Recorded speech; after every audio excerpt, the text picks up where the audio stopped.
Δήμητρε, τι θα μας κάνεις σήμερα εσύ εδώ? Θα συνεχίσουμε με κεμπάπ.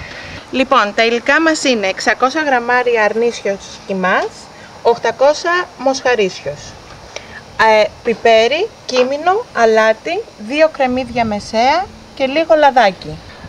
Εγώ θα ήθελα μόνο να πω το εξής. Οι ποσότητες και τα είδη του κιμά μπορούν να διαφοροποιηθούν ανάλογα με τα γούστα του καθενός. Δεν είναι κάτι που μας περιορίζει.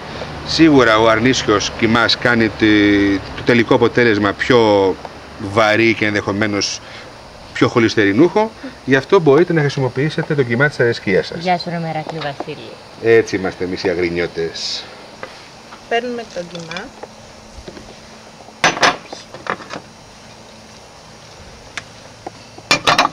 Ευχαριστώ. Να είσαι καλά. Καλό ανακάτεμα. Ανακατεύουμε καλά πριν μπει το κρεμμύδι. Αφού έχουμε ζυμώσει καλά τον κιμά, ρίχνουμε το κρεμμυδάκι.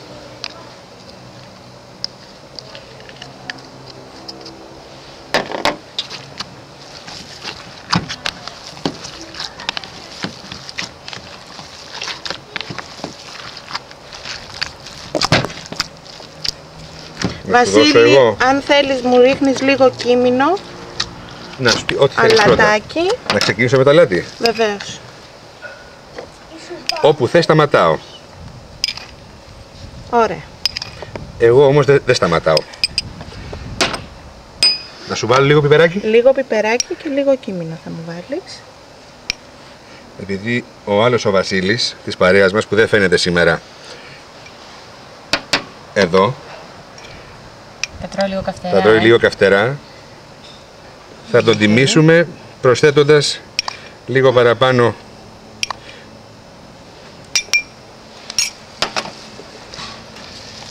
Άρα για τα υλικά μας είναι 4 μικρά κουταλάκια αλάτι περίπου, 3 κουταλάκια του γλυκού πιπέρι και 4 κίμινο. Κάτι που ξέχασα να πω είναι πως θα πρέπει να βάλουμε μέσα και λίγο νεράκι για να γίνει πιο αφράτο ο κιμάς. Ναι, και λίγο νεράκι. Βασίλη, μπορείς να ανοίξεις τη φωτιά? Τώρα, αν μου επιτρέψετε, θα βάλω ελάχιστο λάδι εδώ, ίσα ίσα για να πάει παντού. Δήμητρα, πάρε λίγο τόσο κιμά ούτως ώστε αν τον κάνεις ένα τεράστιο μπιφτέκι εδώ στο πιάτο να έχει πλάτος ύψος περίπου όσο ο αντιχειράς μου. Πιστεύω ότι αυτό είναι καλό. Το απλώνουμε καλά και θα σας δείξω έναν απλό πρακτικό τρόπο που στις μέρες μας, επειδή ο χρόνος είναι πολύτιμος, αντί να πλάθουμε τα κεμπάμπ θα τα κάνουμε με έναν τρόπο που θα σας θυμίσει λίγο το μπιφτέκι.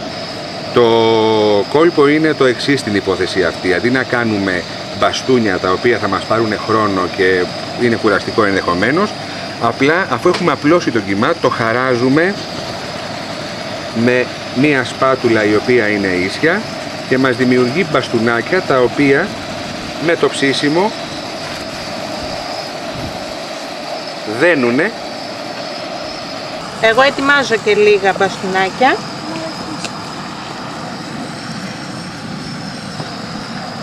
Ορίστε.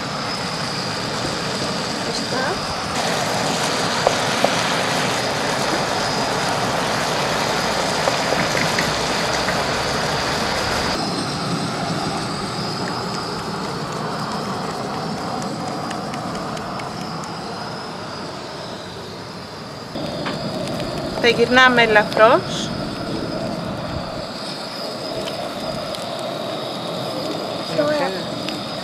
Πολύ ωραία.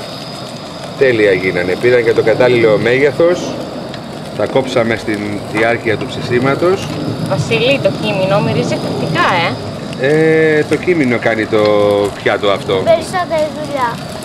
Μπράβο Φανή, μαθαίνεις.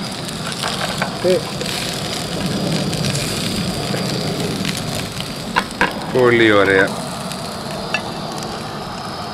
Εάν τα διάσω όλα έτσι για να πάνε... Γιατί βιαζόσαστε? Μη βαράς, εμείς να βοηθήσουμε θέλουμε μόνο. Αγάπη μου, αν δεν βάλει το χέρι του μέσα ο Βασίλης, δεν γίνεται. Θα βάλουμε Ζηλέψαμε. λίγη ντοματούλα. Βάζουμε πάλι γαρνιτούλα. Ο λίγον τι? Θα το μορφύνουμε λίγο.